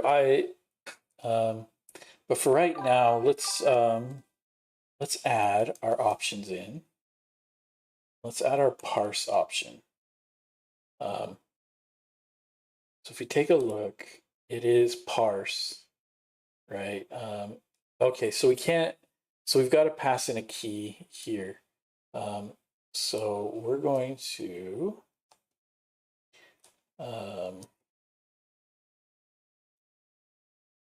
what was I doing?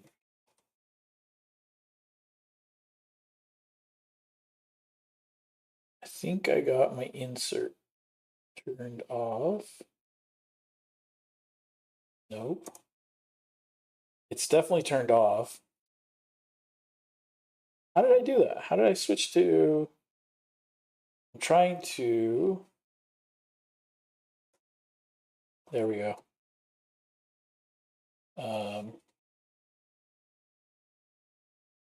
Weird, but so our key is that our parse is going to be parsed object.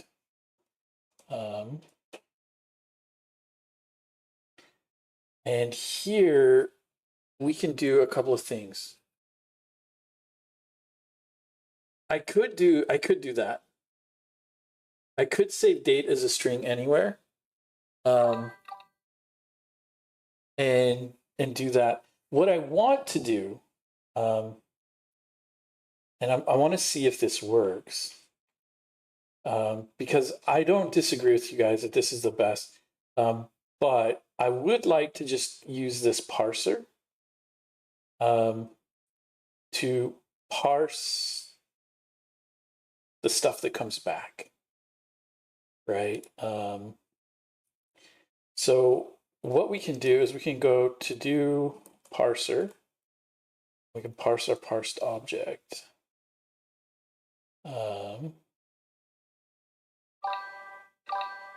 Why did it do factory here? I don't want a factory. I want a parser. To do parser. Boom.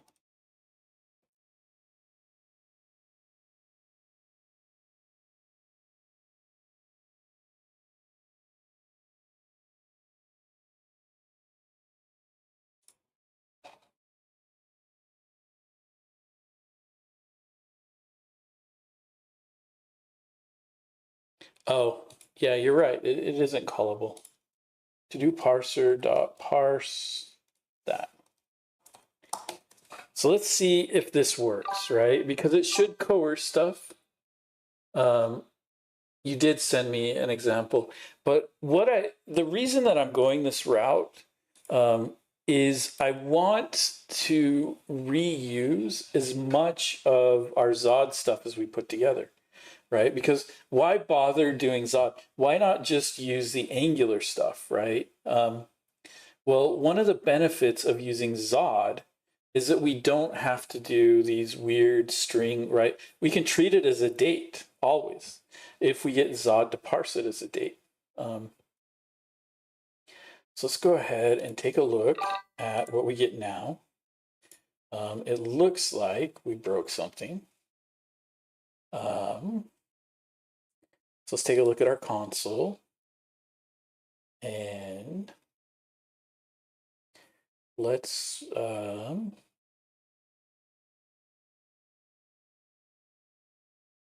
so we're expecting an object, but we received a string.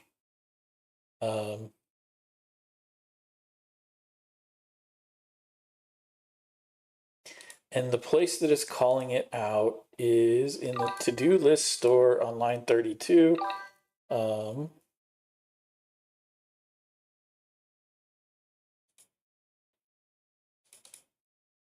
what is parsed object? I'm curious. Let's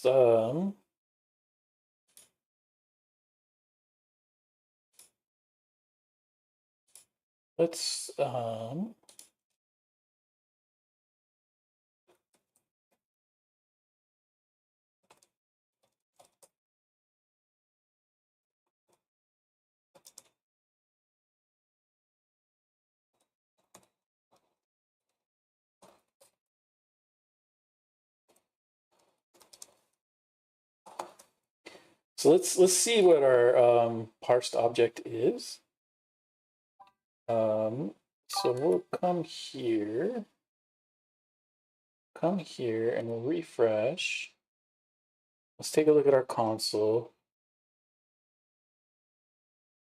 So it is a string.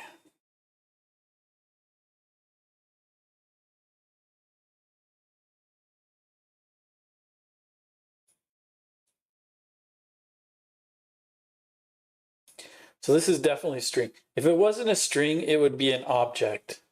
So it's just using JSON.stringify. So we're going to so we're gonna say stored object is this, and then we're going to say parsed object is that. So there we go. So now when we take a look and we refresh, now we're getting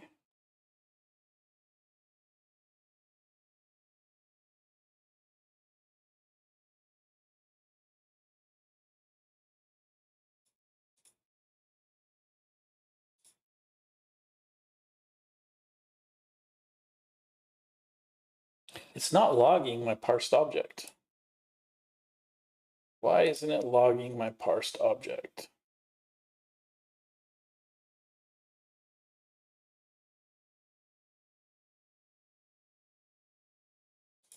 Let's see if I'm getting a caching issue going on.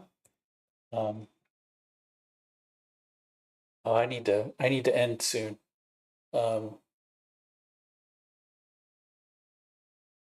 But we'll keep going for a little bit because of all the issues we were having. Yeah, JSON.parse state string. Yep. And Zod recently added a two-way function. You're right, Michael.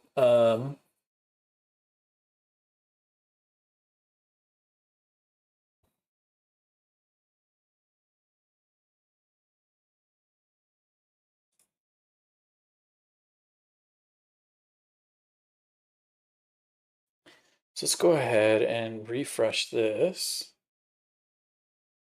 And you know what? We can drop this to the bottom again because we aren't. Oh,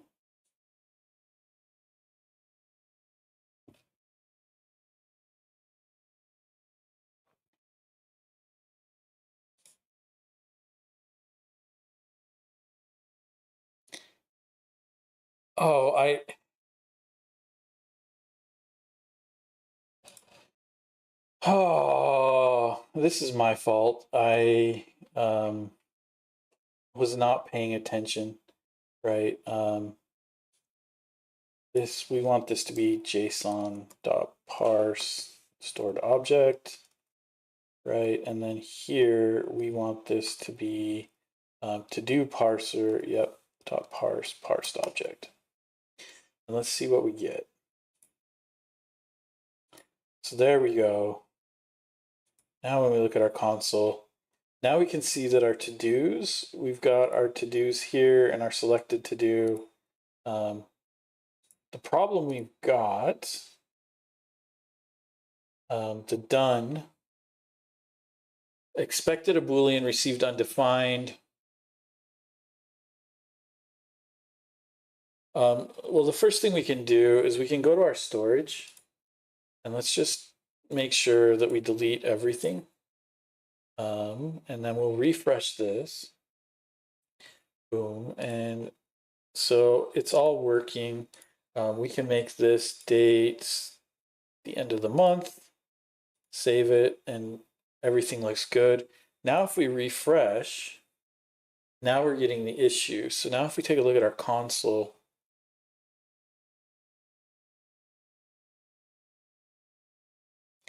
so we expected a Boolean, we received an undefined for our input. And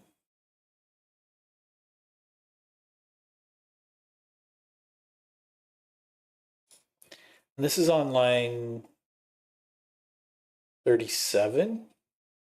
So it's the actual parse itself. And this is where I think I might just leave it on. I'm going to leave it on a cliffhanger here because Michael is 100% correct. The issue is that now we need to get into our model. So our model right now is really just validating stuff. But if we look at the errors we're getting, right? The error we're getting is we expected a Boolean, but we received undefined. Well, in that case, then our Boolean should be false. And I'm curious, if we go take a look at our storage, where are we getting? So if we look at our object, our done is false, our done is false, and our done is true.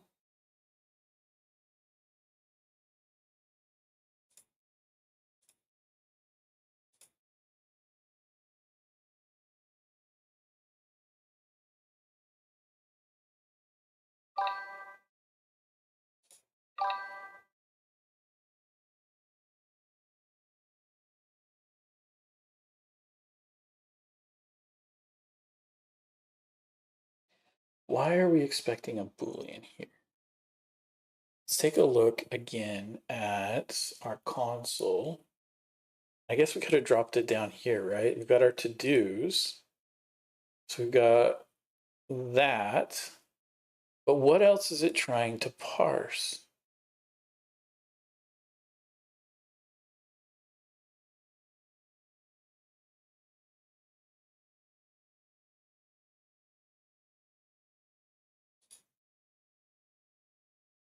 So it expected a Boolean,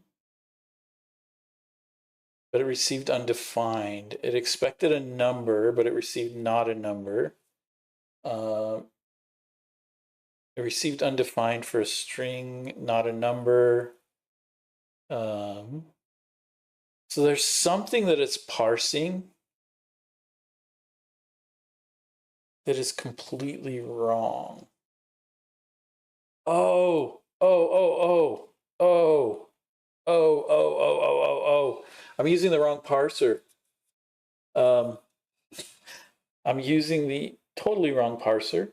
So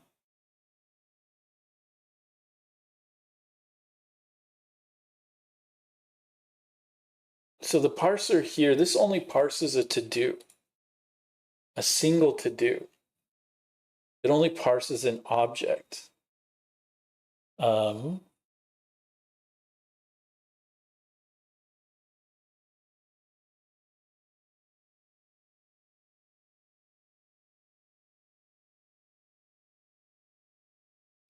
Let's get this working, right?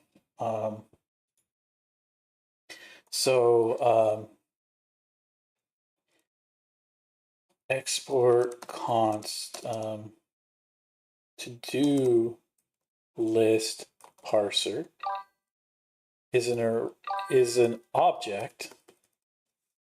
It's a z.object, and that object has to-dos. That's an array. And so then we can come here to the store, and this can be the to-do list parser. Boom, and we need to bring that in. So there we go. And now if we refresh it, there we go. So now our date is invalid, right? We're getting the expected date received string, and we're getting that a couple of times. So we need to make some changes to our parser. And so we've got our to-do list parser in place. And it's working, but it still has the same issues that that are, what do we want to call it? That our form has, right? Where we're trying to take a string and turn it into a date, and it's not handling that. So what we're going to do next week is we're going to add the ability to create in Zod, and we're going to be doing some overrides, because we don't want to coerce dates where they don't exist in this parser. So this parser we're going to leave alone. What we're going to do is we're going to take this parser and we're going to take a storage parser, and we're going to use that storage parser to parse the values out. I mean, I was going to talk about the differences between IndexedDB and local storage, and we can do that next week also.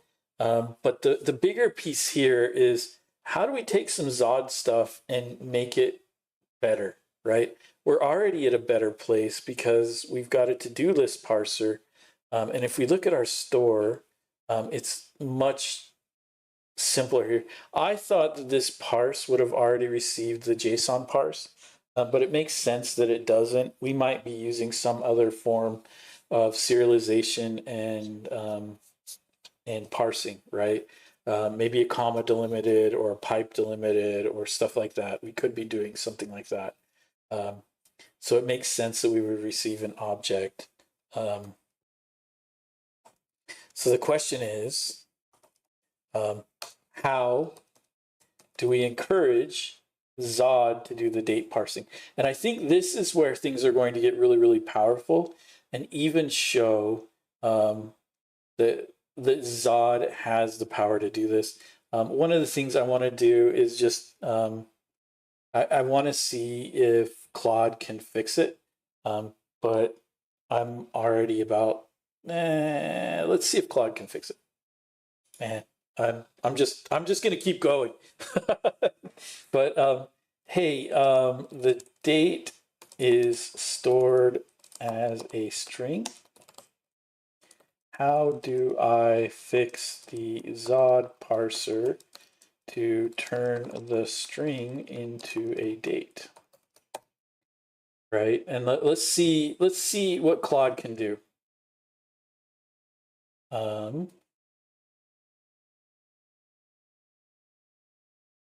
So yeah, the curse of JSON serialization, dates become strings when stored, and Zod's coerce.date doesn't automatically handle already stringified dates from storage.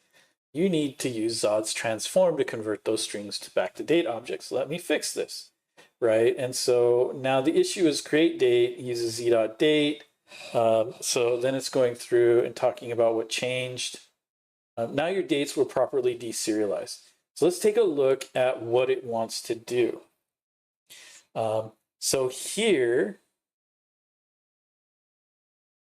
it's adding a preprocess.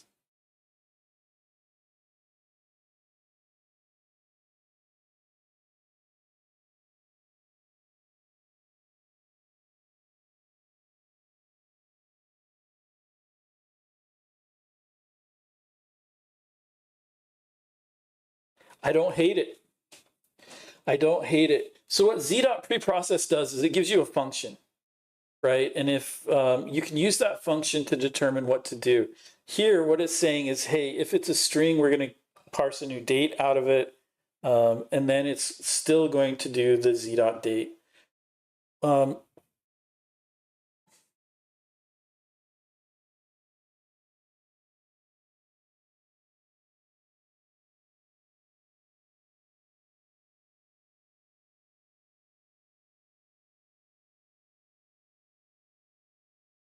Yeah, these both work. So it's using the pre-process function from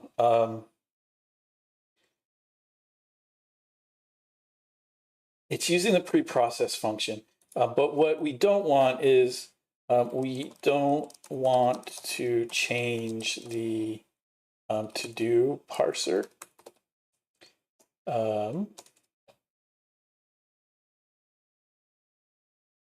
Instead, override it and use the new parser for the input validation. And the reason we don't want to change this is used in the form to make sure the form works. We don't want coercion in the form. Separate concerns, right? Keep to-do parser for runtime validation and create a storage-specific parser. This is proper architecture, right? So again, what we're thinking about as we're working through our code is proper architecture. And we want to make sure that this stays for runtime validation. And we want a new parser that can do the parsing that we did. It's properly using extend. So we're extending the to-do parser. And then we're changing create date to be a pre-process, right? And this is the way we want to do it. So we're going to accept this. And that should have fixed our issues for us. So now, when we click on this, we should see that our date comes in properly. And we can verify that our storage, so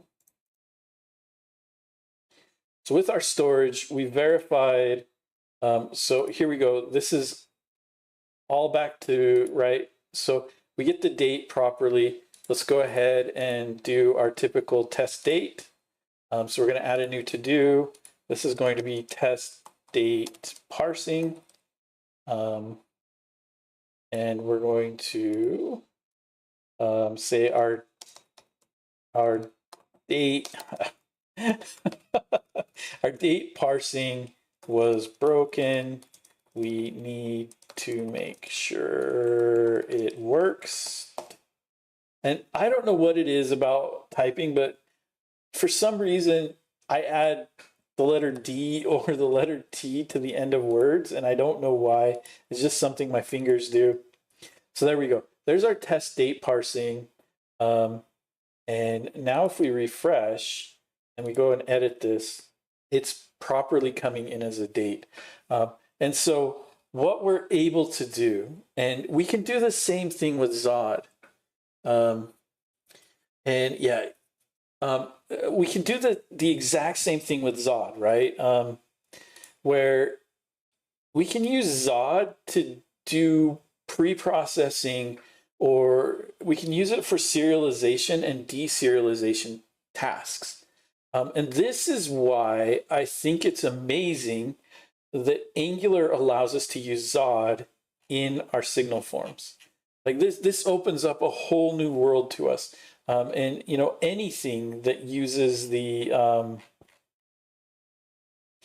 really anything that uses the standard schema standard, we can use as a parser. And the last thing we want is to make sure that we add our form.doDate here, right? Because we want to disable our form.doDate if it's that was one piece that we had that was broken. So like here, if we edit this, right, our form due date is still broken. If we go in now, it should be disabled, but it's not disabled. I was just able to change it. Even though it looks like it's disabled, we're going to need to figure out why this input isn't being disabled. because it should be disabled. We'll figure that out. Well, you know what?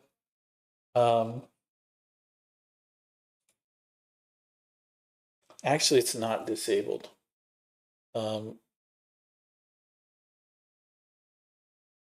This piece is disabled, but the input itself is not disabled.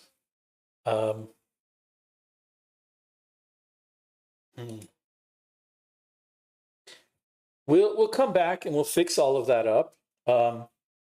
But what we've managed to do, one time I made a JSON pipe and it replaced all async strings with an image source to stillage. I want that pipe, Michael. That sounds awesome. I'm happy to have a pipe out there that converts any data into an image of me. That sounds awesome.